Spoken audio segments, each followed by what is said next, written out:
Hello guys అందరికి. So చాలా మంది రీసెంట్గా యూకేకి వచ్చిన ప్రతి స్టూడెంట్ ఎలా ఏంటి ఎలా సర్వే అవ్వాలి, ఎలా ఉండాలి, ఎలా చేయాలి అని ప్రతిదీ తెలుసుకోవాలి. సో నా ముందైతే నా సీనియర్ ఉన్నాడు, మన అన్న హరిబ్రో ఉన్నాడు. సో అన్ననైతే అడిగి తెలుసుకుందాం అసలు ఏంటి ఏంది ప్రాసెస్ అనేది.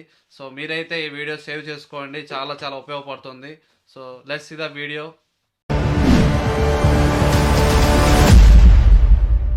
హాయ్ గాయ్స్, నేను మీ Haricharan, De Montfort University Leicester Telugu Society former secretary. ఇప్పుడు స్టడీస్ అయిపోయాయి, బట్ స్టిల్ స్టూడెంట్స్ కోసం ఎప్పటికప్పుడు నేను అందుబాటులో ఉన్నాను. And today I'm here with Nikhil. మీ అందరికీ కూడా యూకేలో రియాలిటీ ఎలా ఉంది, ప్రజెంట్ సిచ్యువేషన్ ఏంటి, వీటి గురించి డిస్కస్ చేద్దాం. Let's get into the video. So guys, అన్ననైతే క్వశ్చన్స్ అయితే అడుగుదాం అనుకుంటున్నాను. సో కొన్ని నాకు చాలామంది పర్సనల్గా చేసిన క్వశ్చన్స్ అయితే ఉన్నాయి. సో అన్ననైతే అడుగుతాను. సో అన్న దాన్ని బట్టి అసలు ఎలా చెప్తాడో మనమైతే విందాం. సో మనకి యూస్ఫుల్ అవుతుంది ఇలాంటి క్వశ్చన్స్ కూడా. సో ఓకేనా, యూకేకి ఫస్ట్ వచ్చినప్పుడు మీ మైండ్లో ఏం జరిగింది? నిజంగా హ్యాపీయా లేదా షాక్లో ఉన్నారా మీరు? యూకేకి ఫస్ట్ టైం వచ్చినప్పుడు హ్యాపీ, సాడ్, షాక్ అనే దానికంటే కూడా అది ఒక ఎమోషన్ కాదు. అది ఎలా అంటే నిఖిల్, మిక్స్డ్ ఆఫ్ ఎమోషన్స్. నీకు ఎమోషన్ ఎప్పుడు స్టార్ట్ అవుద్ది అంటే యూకేలో ల్యాండ్ అయినప్పుడు కాదు, ఇండియాలో ఎప్పుడైతే ఎయిర్పోర్ట్లో ఉంటావో, నువ్వు ఫ్లైట్ ఎక్కుతావో ఆ మూమెంట్ నుంచి నీ మైండ్లో థాట్స్ రన్ అవుతాయి. పర్సనల్గా చెప్పాలి అంటే నేను ఇండియాలో ఫ్లైట్ ఎక్కేటప్పుడు కూడా నేను అసలు ఏడవలేదు. మా అందరికీ హాయిలు బాయిలు చెప్పాను. లండన్లో ల్యాండ్ అయ్యేటప్పుడు విండో నుంచి ఎప్పుడైతే ఆ లండన్ టవర్ ఉంటుంది చూడు, అది చూశానో ఐ స్టార్టెడ్ క్రైమ్. ఓకే, అప్పుడు రియలైజ్ అయ్యా నేను, అరే ఇంటి నుంచి ఇంత దూరం వచ్చానా, ఇప్పుడు వెనక్కి వెళ్ళాలంటే అంత ఈజీ కాదు. అప్పుడు అనిపించింది నాకు. సో అప్పుడు దాకా ఒక ఎమోషన్, ఇప్పుడు దాకా ఒక ఎమోషన్, దిగిన తర్వాత ఇంకొక ఎమోషన్, నిజంగా నేను యూకేలో ఉన్నానా, ఇమిగ్రేషన్ ఎలా పాస్ అయిపోయాను. సో ఇలాంటి మిక్స్డ్ ఆఫ్ ఎమోషన్స్ ఉంటాయి. సో హ్యాపీగా షాక్ అంటే mixed of emotions. Mentally prepare అయి ఉండడం అనేది చాలా బెటర్. యూకేకి ఎందుకు వచ్చాననే మూమెంట్ ఎప్పుడైనా కలిగిందా? ఎప్పుడు అనే దానికంటే కూడా ప్రతిరోజు కలుగుతుందని చెప్పచ్చు. ఎందుకంటే ఇదొక ఫ్యాక్ట్. యూకేకి వచ్చిన స్టూడెంట్, ఇంటర్నేషనల్ స్టూడెంట్గా ఇండియా నుంచి, ఎస్పెషల్ మన సౌత్ ఇండియన్ నుంచి ఎవరైతే వస్తారో తెలుగు రాష్ట్రాల నుంచి, మనకి ఈ మెంటల్ ఇంపాక్ట్ ఉండే అంతా మిగతా వాళ్ళకు ఉండదు. ప్రాక్టికల్లీ మనం ఒకసారి బయట గమనిస్తే కూడా మిగతా వాళ్ళు స్టూడెంట్ లైఫ్ అంతా కూడా నీట్గా ఉంటుంది. కానీ మన తెలుగు స్టేట్స్ ఉండే మన బాయ్స్ అండ్ గర్ల్స్ అయితే మాత్రం డిఫరెంట్ మైండ్ సెట్ ఉంటుంది. అది ఎందుకు అంటే మనం పెరిగిన ఎన్విరాన్మెంట్ దానివల్ల. కాబట్టి ఇక్కడికి వచ్చిన తర్వాత ఏంటంటే, ఏది అంటే ఇట్లా అనుకుంటే జరిగే పనులు కాదు. ఇక్కడ ఏదన్నా సరే నువ్వే చేసుకోవాలి, నీకు ఒకటి చేసి పెట్టడు. నిద్ర లేయంగానే నువ్వు బెడ్షీట్లు వేసుకోవాలి, నువ్వే దుడుచుకోవాలి, బాత్రూమ్ నువ్వే కడగాలి, అన్నిట్లాగే ఉంటుంది. సో ఇది మనకు అలవాటు లేని పని.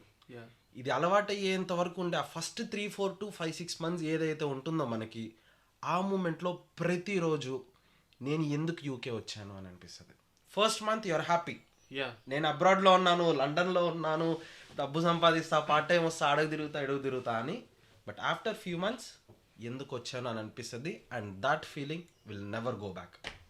ఎక్కువగా స్టూడెంట్స్ ఏంటంటే అన్న, లోపల ఒకటి బయట ఒకటి దాపెట్టుకుంటున్నారు, అది చెప్పలేకపోతున్నారు. ఇంట్లో వాళ్ళు ఫోన్ చేశారు, ఈవెన్ మా ఇంట్లో వాళ్ళు నాకు కాల్ చేసినప్పుడు తిన్నావారా అంటే నేనేం చెప్తాను కదా సార్, తిన్నాననే చెప్తాను. తినలే నేను తినం. సో ఎందుకంటే కింద హౌస్ మేట్స్ కానీ ఏదైనా చిన్న ఇష్యూస్ వస్తాయి, దానివల్ల క్లీనింగ్ ప్రాబ్లం ఇలాంటివి చాలా ఉంటాయి. సో దాన్ని బట్టి మీ స్టూడెంట్స్కి ఏం చెప్తారు మీరు? ఏదన్నా సరే చెప్తున్నా కదా, ఇందాక చెప్పినట్టే ఇక్కడ మనకి ఒకరు పని చేసి పెట్టరు, మనమే చేసుకోవాలి.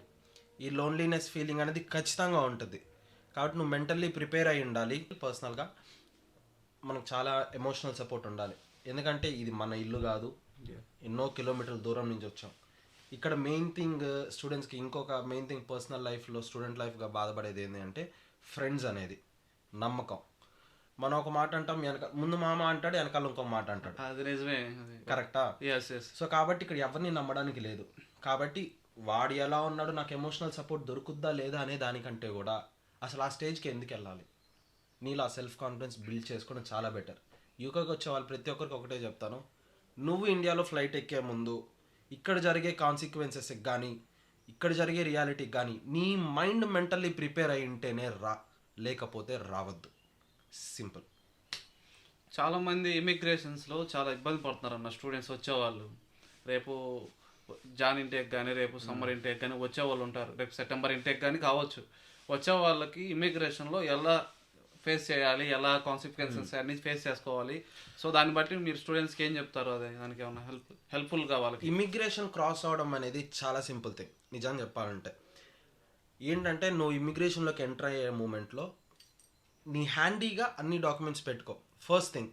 ఇంకోటి ఏంటంటే ఇక్కడ యూకేకి వచ్చేటప్పుడు, అంటే యూకేనే కాదు, ఒక ఇంటర్నేషనల్ స్టూడెంట్ ఇమిగ్రేషన్లో ఉన్నాడు ఫ్లైట్ ఎక్కే ముందు అంటే ప్రతి ఇమిగ్రేషన్ ఆఫీసర్ చెక్ చేసేది ఏంటంటే మన కమ్యూనికేషన్. సో కాబట్టి ఏంటంటే నువ్వు ఆ ఇమిగ్రేషన్ వాళ్ళతో మాట్లాడేటప్పుడు తడబడద్దు. నువ్వు ఇక్కడ లీగల్గా వస్తున్నావు, నీ దగ్గర నీ డాక్యుమెంట్స్ ఉన్నాయి, నువ్వు ఎక్కడ ఉంటావో నీకు తెలుసు, నీ యూనివర్సిటీ నీకు అన్నీ తెలుసు. ఇంకా అలాంటప్పుడు నువ్వు ఎందుకు నర్వస్గా ఫీల్ అవ్వడం? ఏదో ఇది నా డాక్యుమెంట్, నేను డిఎంయూ యూనివర్సిటీకి వెళ్తున్నాను, బెన్రజల్ కోర్ట్లో నా అకామిడేషన్, ఇట్లా సింపుల్ డైరెక్ట్ ఆన్సర్స్. అంటే వాళ్ళు అడిగిన క్వశ్చన్కి మనం ఉండే ఆ పొజిషన్, ఆ క్యూ లైన్ కానీ ఎయిర్పోర్ట్ కానీ మన ఇంటర్నేషనల్, ఆ మైండ్ సెట్ వల్ల మనకి ఏంటంటే ఏం చెప్పాలో తెలియక ఇబ్బంది పడిపోతామే. కానీ చాలా simple thing, keep your documents handy, make sure you answer everything, తడబడద్దు ఫస్ట్ థింగ్. నాకు ఒక స్టూడెంట్ అయితే మెసేజ్ చేశాడు ఇన్స్టాగ్రామ్లో. అతను ఏమంటున్నాడు అంటే, అన్న ఇప్పుడు నేను నా ఇంగ్లీష్ లెవెల్ అనేది చాలా పూర్, స్టడీ పరంగా నేను చదువుకోగలను, నేను రాయగలను, నేను మాట్లాడగలను, బట్ నేనేంటంటే బ్రిటిష్ వాళ్ళ మాటలు నేను వినలేను, నేను మాట్లాడలేను. సో ఇప్పుడు అలాంటి వాళ్ళకి ఏం చెప్తారు? బేసిక్ లెవెల్ ఆఫ్ ఇంగ్లీష్ ఉన్నా నిఖిల్, ఇక్కడికి రావడానికి బేసిక్ లెవెల్ ఆఫ్ ఇంగ్లీష్ ఉన్నా సరిపోతుంది. ఇక్కడికి వచ్చిన తర్వాత నీకు కమ్యూనికేషన్ ఎలా పెరగాలి, ఈ యాక్సెంట్, ఈ బ్రిటిష్ యాక్సెంట్ కానీ బ్రిటిష్ పీపుల్తో కానీ ఇక్కడ ఉండే సొసైటీతో నువ్వు మాట్లాడాలి, కమ్యూనికేట్ అవ్వాలి అంటే దానికి ఒకటే సొల్యూషన్ ఏంటంటే నీ బెడ్రూమ్ నుంచి బయటికి వెళ్ళు ఫస్ట్. చాలా మంది ఇంట్లో నుంచి బయటికి రారు. ఇక్కడికి వచ్చిన వాళ్ళు అస్సలు రారు బయటికి. ఇన్స్టా రీల్స్ చూసుకుంటాం, ఇన్స్టా రీల్స్ 24/7. నువ్వు బయటికి పోకుండా ఇక్కడ జనాలతో మాట్లాడకుండా నీ సరౌండింగ్స్ గురించి నీకు తెలియకుండా ఉంటే నీ కమ్యూనికేషన్ ఎలా పెరుగుద్ది? నువ్వు మాట్లాడితే తెలుస్తుంది, ఓకేనా? నువ్వు బయట సోషలైజ్ అవ్వకుండా, నువ్వు కమ్యూనికేషన్ ప్రాక్టీస్ చేయకుండా నాకు ఇంగ్లీష్ రావట్లేదు నేను ఏం చేయాలి అంటే అది నీ తప్పు అవుద్ది, ఓకేనా? కాబట్టి ఇక్కడికి వచ్చిన వాళ్ళంటే ఇట్లా పడిపోవడం కాకుండా బెడ్రూమ్లో బెడ్ మీద లేదంటే అమ్మాయి కోసం తిరగడం, పబ్బులు, అదే కాకుండా కొంచెం వెళ్ళండి. ఇప్పుడు మన లెస్టర్లో ఉన్నావు, నువ్వు లెస్టర్ వెబ్సైట్ ఓపెన్ చేసా అంటే లెస్టర్ డైలీ ఈవెంట్స్ ఏవో జరుగుతాయి, ఫ్రీ ఈవెంట్స్. వెళ్ళు, సిటీ సెంటర్కి వెళ్ళు, ఆ ఈవెంట్స్ ఎక్స్ప్లోర్ చేయి, అక్కడే జనాలతో మాట్లాడు. Simple thing starting. ఇక్కడ ఇప్పుడు సపోజ్ నువ్వు ఒక British person, I'm walking in a street, నేను స్ట్రీట్లో నడుస్తున్నావు, ఎదురొచ్చావు, సింపుల్. ఒకవేళ నేను నిన్ను చూసాను, నువ్వు నన్ను చూసావు అనుకో, చిన్న smile, hi mate, you all right. Simple, hi mate, you all right, ఇంతే. ఇది స్టార్ట్ చేయి, దాంతో వాళ్ళు కాన్వర్జేషన్ స్టార్ట్ చేస్తారు. ఇక్కడ ఆపోజిట్ పర్సన్కి ఏంటంటే మనం ఇండియన్ అని ఆల్రెడీ తెలుసు, మనం బ్రిటిష్ కాదు, మనం సౌత్ ఏషియన్, ఇండియనో పాకిస్తానో బంగ్లాదేశ్ అనుకుంటే ఫిక్స్ అవుతారు. కాబట్టి మనకి ఇంగ్లీష్ రాదు అని కూడా వాళ్ళకి తెలుసు. కాబట్టి మనం అర్థం చేసుకునే శక్తి వాళ్ళకుంది, ఆ ఓపిక వాళ్ళకుంది. అవును, వాళ్ళు కంపల్సరీ ఖచ్చితంగా వాళ్ళకి ఇక్కడ ఉండే పేషెన్సీ వాళ్ళకు ఉంటుంది. కానీ మాట్లాడే ధైర్యం నీకు ఉండాలా, అసలు నువ్వు మాట్లాడగలగాల, ఏం మాట్లాడదో తెలియాలి, దానికి నువ్వు బయటకు అడుగు పెట్టాలి. అది ఒకవేళ నీ ఇంగ్లీష్ నాకు రావట్లేదు, ఇక్కడ ఇన్ని రోజులున్నా, ఇన్ని నెలలున్నా, ఇన్ని సంవత్సరాలున్నా నాకు ఇంగ్లీష్ రావట్లేదు అని ఎవరన్నా అన్నారు అంటే అది నువ్వు చేసుకున్న తప్పు ఫ్రెండ్, నీ వల్లే. అది సోషలైజ్ అవ్వు, మనుషులతో మాట్లాడు, build your network. And final question, అందరూ అడుగుతున్నారు పార్ట్ టైం జాబ్స్ పరిస్థితి ఏంటి, నేను అక్కడికి వస్తే సర్వైవల్ అవుతానా లేదా అని. ఈ క్వశ్చన్స్ రొటీన్గా అడుగుతూ ఉన్నారు. ప్రతి ఒక్క స్టూడెంట్ అడిగే క్వశ్చన్ అది, అన్న పార్ట్ టైం జాబ్ ఉందా, నేను వస్తే నాకేంటి అని అడుగుతూనే ఉన్నారు. అది కంటిన్యూగా ఉంది, ప్రతి ఇంటికి జరిగేది ఇదే.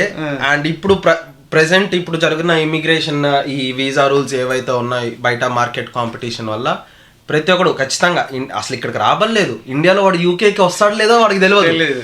అన్నానే యూకే రావాలనుకుంటున్నా, పార్ట్ టైం ఉందా, అరే నువ్వు అసలు యూనివర్సిటీ అన్న లెటర్ పెట్టినావు, పెట్టలే, కానీ వాడు అడుగుతాడు. కానీ let me tell you something, ఇది హార్ష్ రియాలిటీ, పార్ట్ టైమ్స్ యూకేలో లేవు.